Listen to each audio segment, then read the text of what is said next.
सुप्रभात बच्चों, आज आप पढ़ेंगे हिंदी वसंत भाग 2 से पाठ 5 मिठाई वाला, जिसके लेखक हैं भगवती प्रसाद वाजपेयी जी। मिठाई वाला नाम से ही आपको मालूम हो रहा होगा कि मिठाई वाला किसे कहते हैं। जो मिठाइयों को बेचता है उसे कहते हैं मिठाई वाला। यह मिठाई वाला गलियों में घूमता हुआ अपनी मिठाइयों को बेचता है। तो सबसे पहले यह मिठाई वाला अपने खिलौनों को लेकर गलियों में घूमता हुआ खिलौनों को बेचेगा। चलिए कहानी को पढ़ते हैं। बहुत ही मीठे स्वरों के साथ वह गलियों में घूमता हुआ कहता, बच्चों को बहलाने वाला, खिलौने वाला। इस अधूरे वाक्य को वह ऐसे विचित्र किंतु मादक मधुर ढंग से गाकर कहता कि सुनने वाले एक बार अस्थिर हो उठते। अस्थिर मीन्स होता है बेचैन, कि जो कोई भी उसकी आवाज़ को एक बार भी सुनता वह क्या होता, इधर उधर से देखने लगता और बेचैन हो उठता कि यह किसकी आवाज़ है। उसके स्नेह विसिक्त कंठ से फूटा हुआ गान सुनकर निकट के मकानों में हलचल मच जाती। छोटे छोटे बच्चों को अपनी गोद में लिए युवतियाँ चीखों को उठाकर छज्जों पर नीचे झांकने लगती। चीखों मीन्स होते हैं पर्दे। जो औरतें हैं वो पर्दों को उठाकर नीचे छज्जों से नीचे झांकने लगती कि गली में कौन आया है। गलियों और उनके अंतर्व्यापी छोटे छोटे उद्यानों में खेलते और इठलाते हुए बच्चों का झुंड उसे घेर लेता और तब वह खिलौने वाला वहीं बैठकर खिलौनों की पेटी खोल देता। बच्चे खिलौने देखकर पुलकित हो उठते। बच्चे क्या हैं, खिलौनों को देखकर बहुत खुश होते। पैसे लाकर खिलौनों का मोल भाव करने लगते। पूछते, इसका दाम क्या है। बच्चे तोतले होते हैं तो तोतले आवाज़ में बोलते हैं इसका दाम क्या है, और इसका कि इसका दाम क्या है। खिलौने वाला बच्चों को देखता और उनकी नन्ही नन्ही उंगलियों से पैसे ले लेता और बच्चों की इच्छा अनुसार उन्हें खिलौने दे देता। खिलौने लेकर फिर बच्चे उछलने कूदने लगते और तब फिर खिलौने वाला उसी प्रकार गाकर कहता, बच्चों को बहलाने वाला, खिलौने वाला। सागर की हिलोर की भांति उसका यह मादक गान गली भर के मकानों में इस ओर से उस ओर तक लहराता हुआ पहुंचता और खिलौने वाला आगे बढ़ जाता। राय विजय बहादुर के बच्चे भी एक दिन खिलौने लेकर घर आए। वे दोनों बच्चे थे चुन्नू और मुन्नू। चुन्नू जब खिलौने ले आया तो बोला, मेला घोला कैसा छुंदल है। घोला बोल रहा है वो घोड़े को, और छुंदर में सुंदर, कि मेरा घोड़ा कैसा सुंदर है। मुन्नू बोला, जो दूसरा बच्चा है मुन्नू, वह बोला, और देखो मेला कैसा छुंदल है, कि और मेरा देखो मेरा कैसा सुंदर है। दोनों अपने हाथी घोड़ी लेकर गल भर में उछलने लगे। इन बच्चों की माँ रोहिणी कुछ देर तक खड़े खड़े उनका खेल निरखती रही। अंत में दोनों बच्चों को बुलाकर उसने पूछा, अरे ओ चुन्नू मुन्नू, ये खिलौने तुमने कितने में लिए हैं। मुन्नू बोला, 2 पैसे में। खिलौने वाला दे गया। रोहिणी सोचने लगी, इतने सस्ते कैसे दे गया यह तो वही जाने, लेकिन दे तो गया ही है, इतना तो निश्चय है। वह बोली कि सिर्फ 2 पैसे में कैसे दे गया। एक जरा सी बात ठहरी। रोहिणी अपने काम में लग गई। फिर उसे कभी भी इस पर विचार करने की आवश्यकता भला क्यों पड़ती कि खिलौने वाला दे गया है, तो ज़्यादा उसने सोचा नहीं। 6 महीने बाद, जब 6 महीने का समय हो गया, 6 महीने बाद नगर में 2-4 दिनों से एक मुरली वाले के आने का समाचार फैलने लगा। लोग कहने लगे, भाई वह मुरली बजाने में वह एक ही उस्ताद है। उस्ताद बोलते हैं गुरु को, मतलब वह बहुत अच्छी मुरली बजाता है, उसके बराबर कोई भी मुरली नहीं बजा सकता।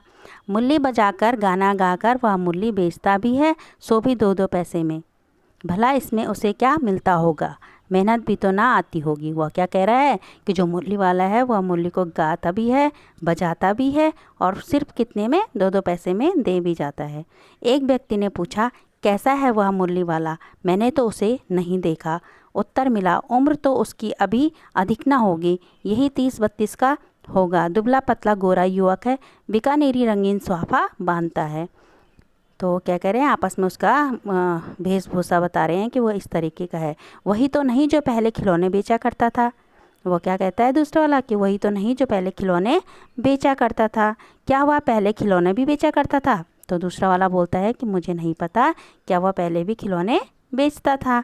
हाँ, जो आकार प्रकार तुमने बतलाया उसी प्रकार का वह भी था, तो वही होगा, पर भाई है वह एक उस्ताद। प्रतिदिन इसी प्रकार उस मुरली वाले की चर्चा होती। प्रतिदिन नगर की प्रत्येक गली में उसका मादक मृदुल स्वर सुनाई पड़ता, बच्चों को बहलाने वाला मुरलिया वाला। रोहिणी ने भी मुरली वाले का यह स्वर सुना। जो उन बच्चों की माँ थी चुन्नू मुन्नू की रोहिणी, वो क्या है, उसका स्वर सुनती है। तुरंत ही उसे खिलौने वाले का स्मरण हो आया और उसे तुरंत उसके खिलौने वाले की आवाज़ से मिलती जुलती उसकी आवाज़ लगी। उसने मन ही मन कहा, खिलौने वाला भी इसी प्रकार गाकर खिलौने बेचा करता था। रोहिणी उठकर अपने पति विजय बाबू के पास गई। जरा उस मुरली वाले को बुलाओ तो चुन्नू मुन्नू के लिए ले लूँ। वो क्या बोलने लगी कि उस मुरली वाले को बुलाओ, मैं चुन्नी मुन्नू के लिए मुरली लूँगी। क्या पता यह फिर इधर आए ना आए। वे भी जान पड़ते हैं पार्क में खेलने निकल गए, कि बच्चे भी क्या हैं, पार्क में खेलने निकल गए। विजय बाबू एक समाचार पत्र पढ़ रहे थे, उसी तरह उसे लिए हुए दरवाजे पर आकर बोले, मुरली वाले से बोले, क्यों भाई, किस तरह देते हो मुरली? अब क्या है, विजय बाबू उस मुरली वाले से पूछने लगा कि किस तरीके से देते हो मुरली। बच्चे जो है वो आवाज़ को सुन रहे थे, तो बच्चे किस हालत में आते हैं देखो। किसी की टोपी गली में गिर गई, किसी का जूता पार्क में ही छूट गया और किसी की सौंतनी ही ढीली होकर लटक गई। सौंतनी को क्या कहा गया है यहाँ पे, पैजामे को कहा गया है सौंतनी। इस तरह दौड़ते हाँपते हुए बच्चों का झुंड आ पहुंचा। एक स्वर से बोल उठे, हम भी लेंदे मुरली, हम भी लेंदे मुरली, कि हम भी लेंगे मुरली और हम भी लेंगे मुरली। मुरली वाला हर्ष गदगद हो उठा, बोला, सबको देंगे भैया, लेकिन जरो रुको, ठहरो, एक एक को देने दो। अभी इतनी जल्दी हम कहीं लौटे थोड़ी ही जाएंगे, बेचने तो आए ही हैं, और हैं भी इस समय मेरे पास एक दो नहीं, पूरी 57। क्या बोल रहा है वो, कि धीरे धीरे ले देंगे, सबको देंगे, हड़बड़ी मत करो, सबको मैं पूरी दूंगा, और सब मेरे पास इस समय पूरी 57 है। 57 आप बोलते हो 57 को। हाँ बाबूजी, क्या पूछा था आपने, कितने में दी? दी तो वैसे 3-3 पैसे के हिसाब से हैं, पर आपको 2-2 पैसे में ही दे दूंगा। वो क्या बोला विजय बाबू को कि आपने क्या पूछा था, मैं आपको वैसे तो 3-3 पैसे की हैं, पर मैं आपको 2-2 पैसे की दे दूंगा। विजय बाबू भीतर बाहर दोनों रूपों में मुस्करा दिए। विजय बाबू ने कुछ नहीं कहा, लेकिन वह मन ही मन में क्या कर रहे थे, मुस्करा रहे थे। कहने लगे, देता तो सबको इसी भाव से है, पर उल्टा एहसान लाद रहा है। और क्या कहता है कि वह देता तो सबको इसी दाम पे होगा, पर मुझ पे एहसान लाद रहे हो। फिर बोले, तुम लोगों की झूठ बोलने की आदत होती है, देते होंगे सभी को 2-2 पैसे में, पर एहसान का बोझा मेरे ही ऊपर लाद रहे हो। मुरली वाला एकदम अप्रतिभ हो उठा, बोला, आपको क्या पता बाबूजी कि इसकी असली लागत क्या है। यह तो ग्राहकों का दस्तूर होता है कि दुकानदार चाहे हानि उठाकर चीज़ क्यों ना बेचे, पर ग्राहक यही समझते हैं कि दुकानदार मुझे लूट रहा है। वो क्या बोल रहा है कि हम कितनी भी सस्ती आपको दे दें, तभी भी आपको क्या लगेगा कि हम आपसे ज़्यादा ही पैसे ले रहे हैं। आप भला काहे को विश्वास करेंगे। लेकिन सच पूछिए तो बाबूजी, असली दाम 2 ही पैसा है। आप कहीं से 2 पैसे में ये मुरली नहीं पा सकते। मैंने तो पूरी 1000 बनवाई थी, तब मुझे इस भाव में पड़ी है। वो क्या है, विजय बाबू को समझा रहा है कि मैंने क्या करी है, ज़्यादा मुरली एक साथ बनवाई है, इसलिए मुझे यह इस दाम पे मिली है। विजय बाबू बोले, अच्छा, मुझे ज़्यादा वक्त नहीं, जल्दी से दो ठो निकाल दो। वो क्या बोला कि मुझे ज़्यादा टाइम नहीं है बहस करने का, इसलिए आप क्या करो, 2 मुरली मुझे दे दो। 2 मुरलियाँ लेकर विजय बाबू फिर मकान के भीतर पहुंच गए। मुरली वाला देर तक उन बच्चों के झुंड में मुरलियाँ बेचता रहा। उसके पास कई रंग की मुरलियाँ थीं। बच्चे जो रंग पसंद करते, मुरली वाला उसी रंग की मुरली उसे दे देता। यह बड़ी अच्छी मुरली है, तुम यही ले लो बाबू। राजा बाबू तुम्हारे लायक तो बस यह है। हाँ भाई, तुमको वही देंगे, ये लो। तुमको वैसी ना चाहिए, यह नारंगी रंग की अच्छी, वही ले लो। ले आए पैसे। वो क्या कर रहा है, बच्चों के साथ में बातें कर रहा है। बच्चे उससे मूलियाँ ले रहे हैं, तो बच्चों के साथ में अपनी मूलियों को बेचते हुए उनसे बातें भी कर रहा है। अच्छा, ये लो, ले लो, तुम्हारे लिए मैंने पहले से ही यह निकाल रखी थी। तुमको पैसे नहीं मिले, तुमने अम्मा से ठीक तरह से मांगे ना होंगे। वो क्या कह रहा है कि तुमको पैसे क्यों नहीं मिले, क्योंकि तुमने अपनी अम्मा से ठीक से मांगे ना होंगे। धोती पकड़कर पैरों से लिपटकर अम्मा से पैसे मांगे जाते हैं बाबू। हाँ, फिर जाओ, अब की बार मिल जाएंगे। दुआनी है तो क्या हुआ, ये लो पैसे, वापस लो। ठीक हो गया ना हिसाब, मिल गए पैसे।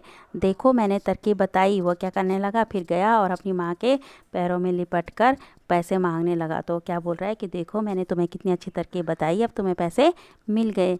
अच्छा अब तो किसी को नहीं लेना, क्या बोल रहा है वो, कि अब किसी को नहीं लेनी है मुरली, सब ले चुके, तुम्हारी माँ के पास पैसे नहीं हैं। वह क्या कहने लगा, एक बच्चा जो है वो उसकी तरफ देख रहा है और उसके पास पैसे नहीं हैं। तो क्या बोल रहा है कि तुम्हारे पास पैसे नहीं हैं, अच्छा तुम यह ले लो, तो तुम भी इसको ले लो। अच्छा अब मैं चलता हूँ। वो क्या बोल रहा है बच्चों को, ठीक है मैं अब चलता हूँ। इस तरह वह फिर मुरली लेकर फिर आगे बढ़ गया।